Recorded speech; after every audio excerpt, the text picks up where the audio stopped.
ચાલો આપણે ઈદડા બનાવીશું. આજે ઈદડામાં આપણે ચોખાનો અને અડદની દાળનો લોટ લઈશું.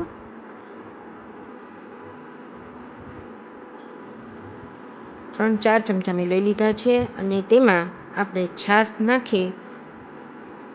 નાખીશું અને આખી રાત આપણે પલાળવા મૂકી દઈશું, એટલે આથો આવી જાય. સવારમાં આપણે નાસ્તામાં કરવાના છે, એટલે આખી રાત આપણે ભેગા દઈશું. પછી સવારે આપણે આથો આવી ગયો છે સરસ, જો સરસ આથો આવી ગયો છે.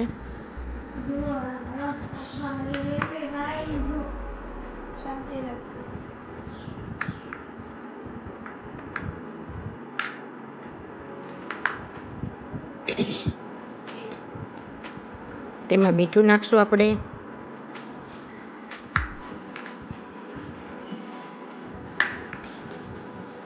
મીઠું નાખીને આપણે હલાવશું. પછી તેમાં બેકિંગ સોડા નાખશું.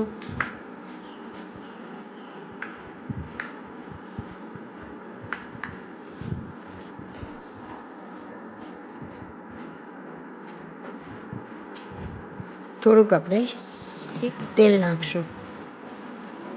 તેલ નાખીને પછી આપણે હલાવીશું, એકદમ હલાવ્યા રાખશું. જોઈ શકો છો કે કેવો આથો સરસ આવી ગયો છે.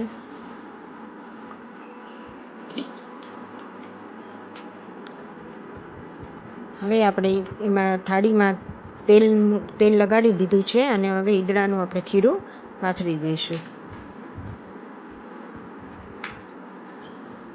ઈદડા પતલા હોય એટલે થોડુંક પતલું પાથરવાનું.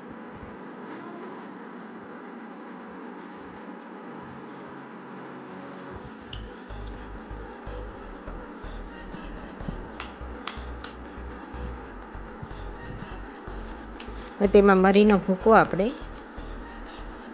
નાખશું, ઉપરથી સ્પ્રિંકલ કરી લઈશું.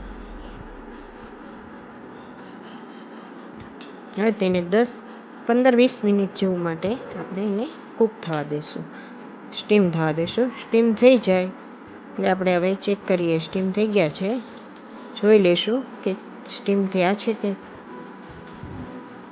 સ્ટીમ થઈ ગયા છે. ચલો હવે આપણે એને કટ કરી લઈએ.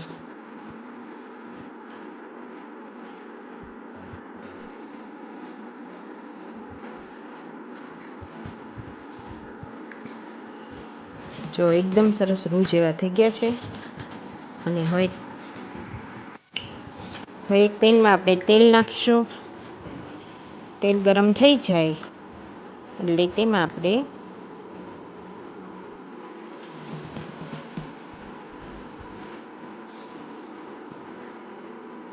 રાઈ નાખશું. જીરું નાખશું. એ તતરી જાય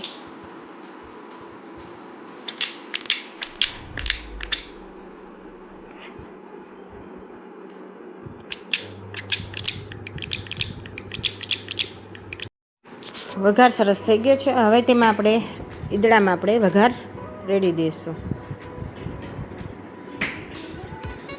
પછી લંચ બોક્સમાં આપણે ભરી લેશું. છોકરાઓ સોસ સાથે ખાય છે એટલે એમ કે નાસ્તો રેડી થઈ ગયો છે. હવે આપણે લંચ બોક્સમાં ભરી લઈશું.